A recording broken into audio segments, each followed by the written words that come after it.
विरोधकांचा हा फक्त रडीचा डाव, भाजपच्या महिला नेत्याचा विरोधकांवर हल्ला. जनतेनं विरोधकांना नाकारलं आणि आता ते फक्त रडीचा डाव रचतायत, अशा शब्दात भाजप नेते आणि आमदार चित्रा वाघ यांनी राहुल गांधींवर आणि विरोधकांवर जोरदार प्रहार केलाय.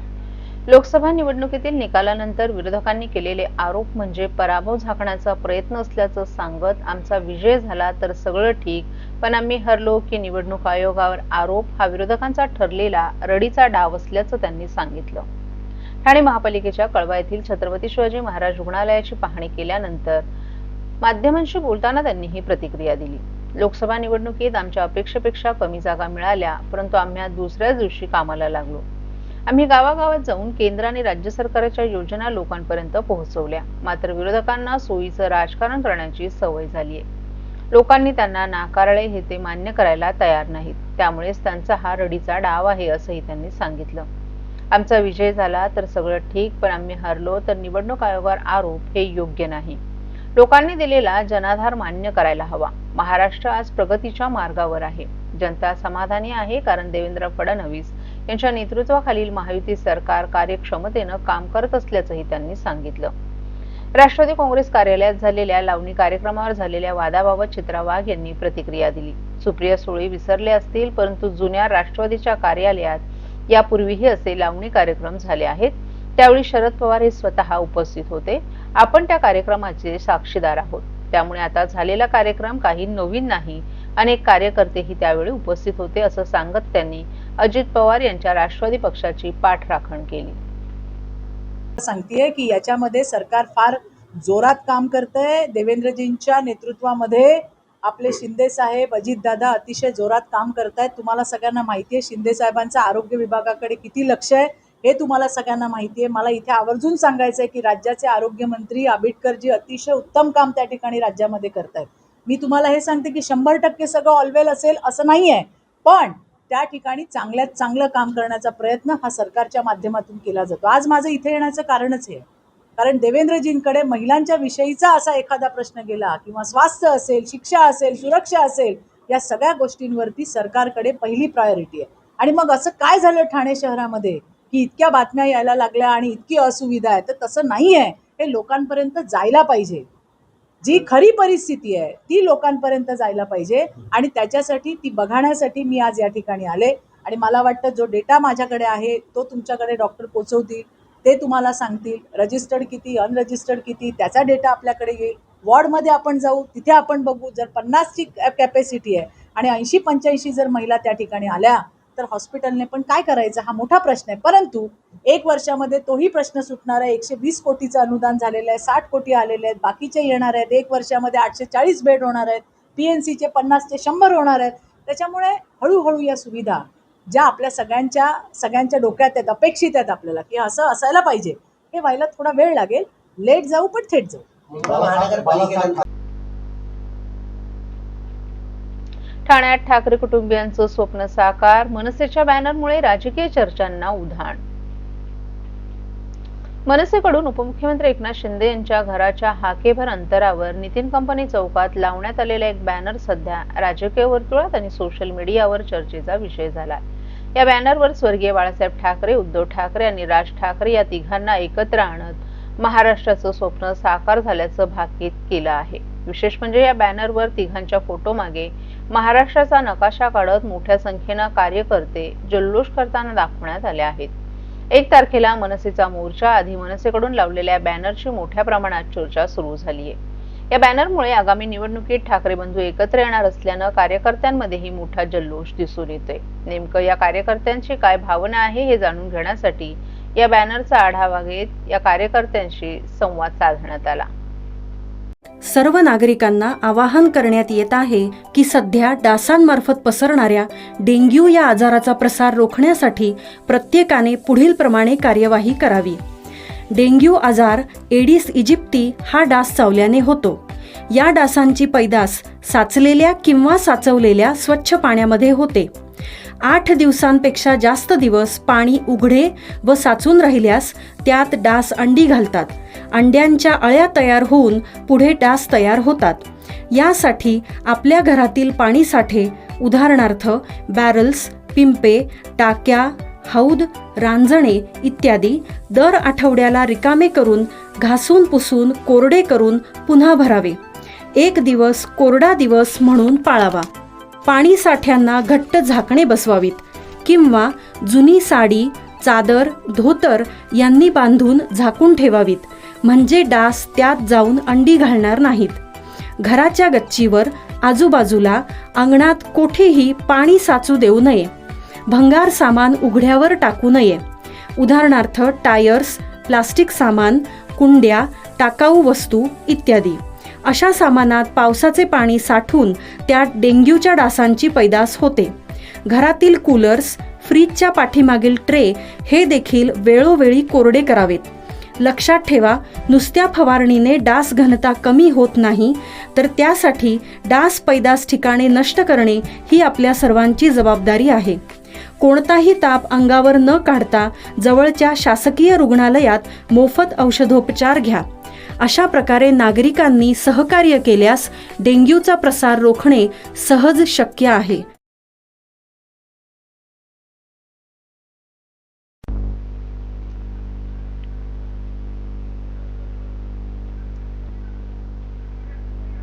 राऊत यांनी काँग्रेस राष्ट्रवादीच्या कुबड्या टाकाव्यात, आनंद परांजपे यांचा संतप्त हल्ला. शिवसेना शिंदे गटाचे खासदार आनंद परांजपे यांनी आज पत्रकार परिषदेत विरोधी पक्षांवर तीव्र निशाणा साधला.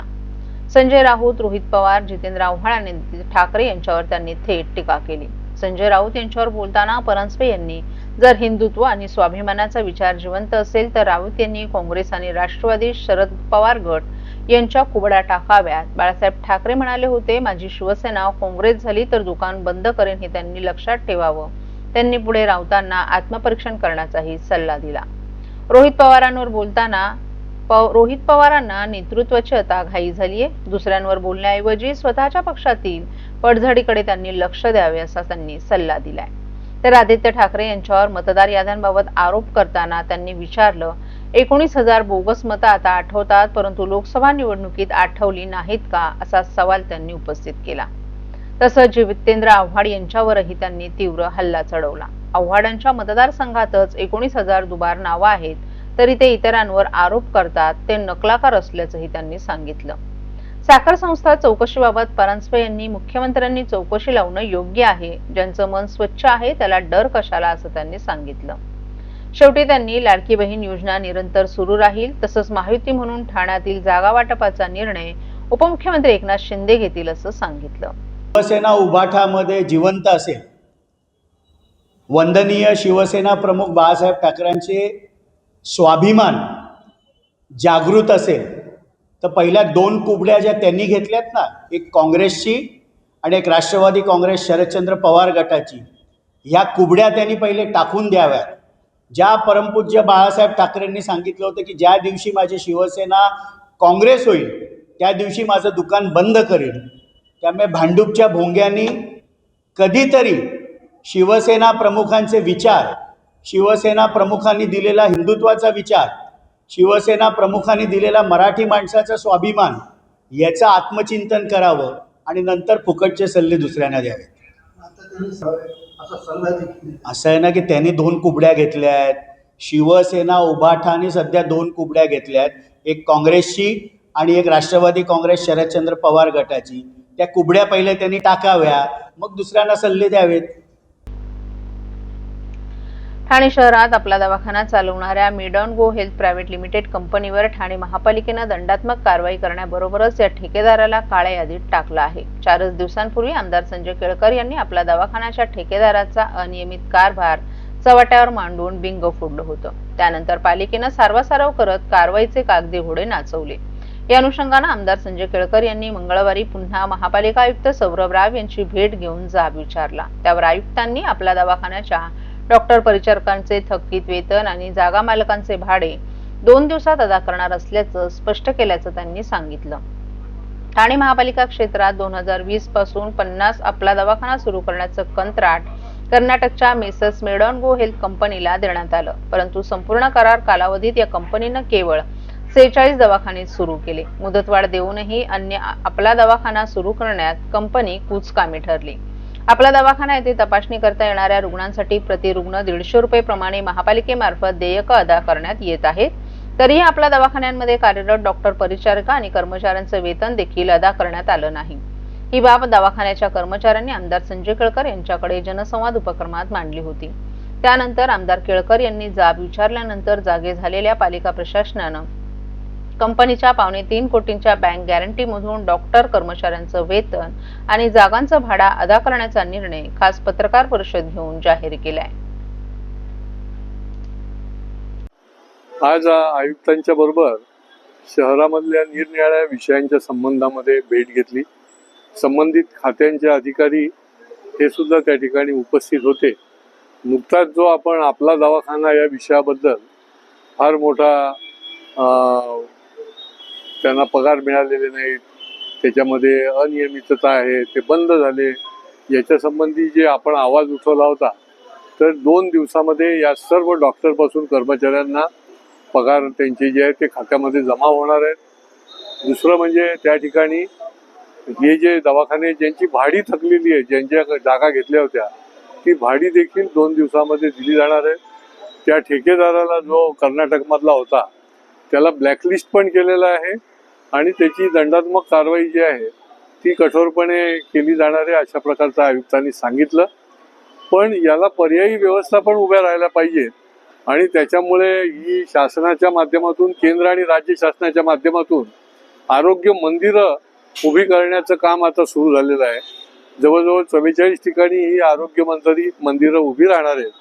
मी आयुक्तांना स्पष्ट सांगितलं की याच्यावर योग्य पद्धतीने मॉनिटरिंग ठेवा. ही आरोग्य सेवा गोरगरीब आमच्या लोकांना योग्य पद्धतीने मिळते की नाही, नाहीतर आकडा मोठा 43 आरोग्य मंदिरं अजून वाढणार आहेत नोव्हेंबरपर्यंत आणि प्रत्यक्ष 68 पर्यंत जाणार आहेत. पण प्रत्यक्ष त्या ठिकाणी जर आरोग्य सेवा उपलब्ध नाही झाली तर ती योग्य होणार नाही आणि ती सगळी दक्षता जी आहे ती त्या ठिकाणी घेतली जाणार आहे. दुसरा विषय जो आहे तो फेरीवाला धोरण जे आहे हे यांनी वासनात गुंडाळलं होतं. आता काही अधिकारी जे आहेत ते निलंबित पण झालेले आहेत. जे साठलोटी चालू होती ती पण नाही आहेत आणि त्याच्यामुळे फेरीवाला धोरणाला प्राधान्य द्या. जागोजागी निरनिराळ्या प्रकारचे म्हणजे गॅसच्या शेगड्या, स्टोव सगळीकडे अशा पद्धतीचे जर झाले तर फार मोठा धोका सुरक्षेला पण निर्माण होऊ शकतो. त्यामुळे फेरीवाला धोरण हे ताबडतोब अंमलबजावणी करण्याकरता त्यांनी त्या ठिकाणी सूचना दिलेल्या आहेत.